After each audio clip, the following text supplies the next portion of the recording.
This is going to show you how to log into ClassKick in a way that will save your work. So you've already clicked on the link in Google Classroom.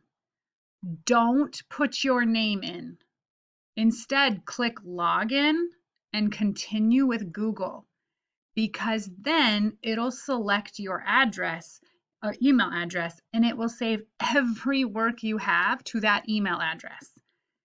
If you don't connect your ClassKick to the email address, it won't save it for you. It'll just kind of float out in the internet somewhere because it doesn't know who Kina is.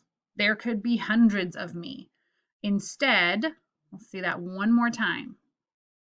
Go to log in, this button right here, and click continue with Google, and then find your email address. Thank you.